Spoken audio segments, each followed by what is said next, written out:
This is Keith Nwagaba. I'm a master's student doing gender.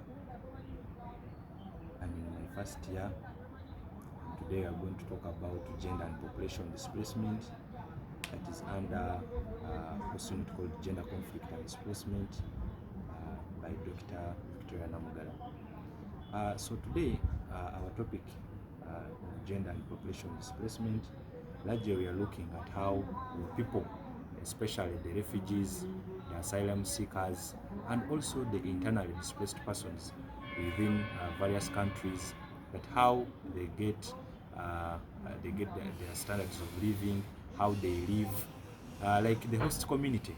For example, like in Uganda, the people who come in from other countries, for example from Somalia, for example from South Sudan, for example from Ethiopia, whereby these people have been having a lot of wars that happen in their countries, and they flee to Uganda so that they can have a peaceful life like the Ugandans, what we're enjoying.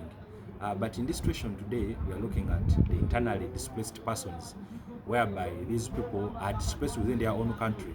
Possibly there could be various factors that makes them be displaced internally.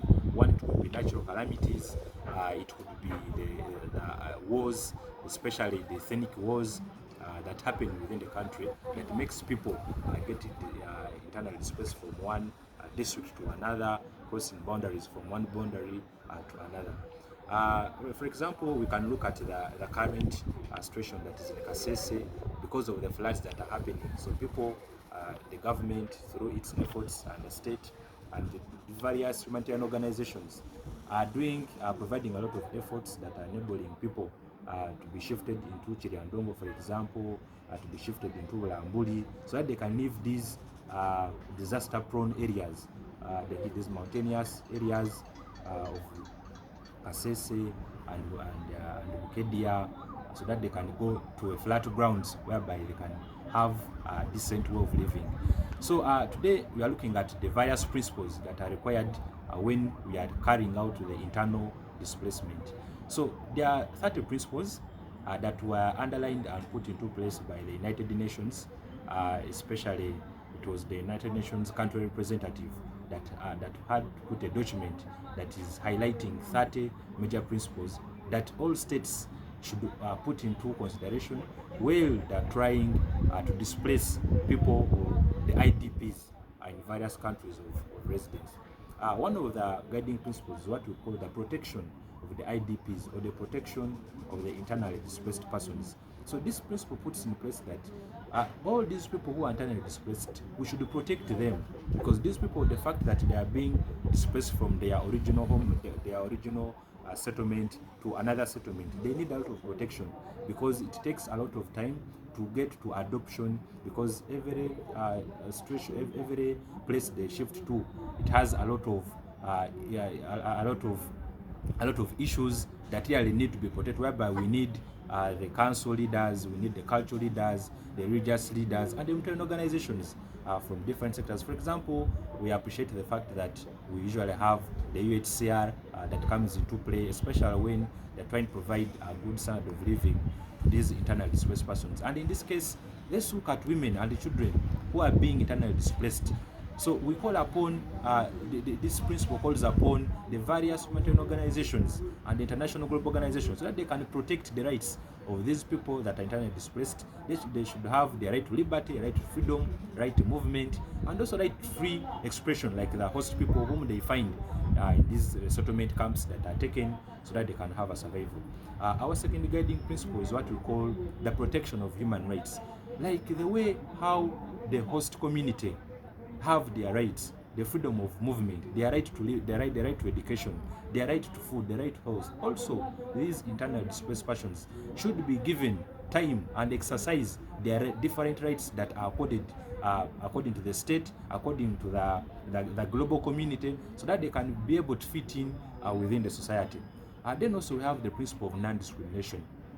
This principle of non-discrimination calls upon the different state actors, the different humanitarian actors, the different organizations that are dealing in helping these internally displaced people to resettle down, so that they can have a better way of living like the host community.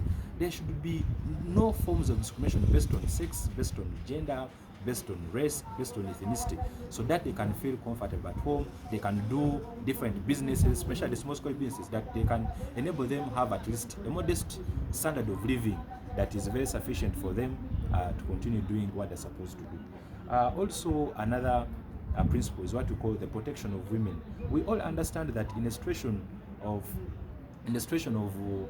displacement, women and children, these are highly vulnerable people that we call upon in the process of when we are trying to shift these people from one place to another, from one region to another. Can we look at how women should be protected? Can we look at how children should be protected? Because these are the mother of the nations, and whereby that there's a lot what they're providing, they're contributing towards the development of the community, towards the development of the nation. So can we look at protection of women's rights? Can we look at the protection of women? Can we look at addressing the different needs of women that they need to adhere to, so that they can have a modest and a decent way of living that is sufficient for everyone in society?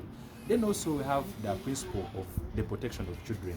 So like I said in my previous explanation, that under protection of women, can also look at the protection of children, because these are the vulnerable group of people that they need a lot of rehabilitation, they need a lot of assistance, they need a lot of protection. Can we look at protecting their rights? Can these children be able to access school? Can these children be able to access the decent health facilities that they deserve as children? So can we look at operationalizing the different humanitarian charters that look at the issues of children, the children protocols? Can you look at putting them into consideration, so that these children, they can have also a decent way of living, a decent way of study? Then also we have the principle of family reunification. So especially in the situation whereby you have the IDPs from one situation to, or from one region to another, from one place to another, these people, they leave their families when they are so disgruntled, they don't stay with their families. So this guiding principle calls upon the different state actors, the different national actors, the different humanitarian actions to come into place, so that they can help in reuniting the family of the IDPs from one place to another, so that we should not have the wrangles. We should sort about the messes of intermarriages, whereby that usually they can affect the community and they can affect the life and living of different people. Then also we are looking at the guiding principle of what we call the freedom of movement and the freedom of residence, especially when these IDPs are being positioned to shift from one place to another. Usually these people are limited to different constraints, because they are going to adopt their life to a new area that does not allow them to enjoy their previous life that they had previously. So now this freedom of movement and residence, this principle, it calls upon that the state actors, it calls upon the global actors, the United Nations High Commission for Refugees, please, can we consider that? Can we put down the enabling environment that can help these IDPs, so that they can have freedom of movement, they can enjoy the freedom of residence? If they're able to construct a house, can they be allowed to construct at least a temporary house? Other than sometimes you hear situations whereby these people who flee from one country to another, or maybe who are shifted from one region to another, they are denied usually to put in place the permanent residences because of the issues of land factors. So can we have the government, can you have the global actors coming into play, so that they can help these IDPs, so that they can have a settled ground whereby they can be able to set up at least the temporary residences, so that they can also have a modest standard of living that is required for, or what we call for, or what we envy for them, like the host community. Lastly, we are talking about the principle of what we call compensation and rehabilitation. So under this principle, largely, we are looking at the issue of these people who are shifting from one region to another. They live there, they don't come along with their properties, they don't come along with their land, they don't come out with their wealthy properties. Others have land, others have large businesses, large scale businesses, they have large commercial plantations. So these people usually, sometimes when they're being shifted, they don't come along with all these kind of the properties that they deserve to have.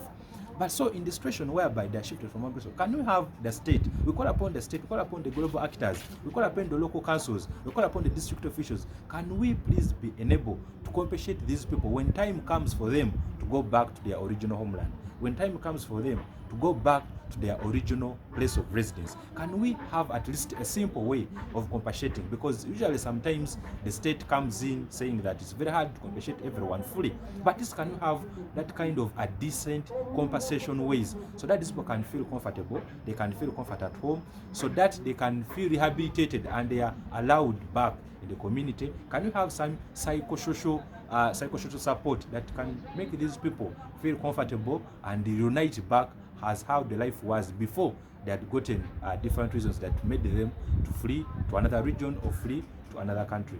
Thank you so much.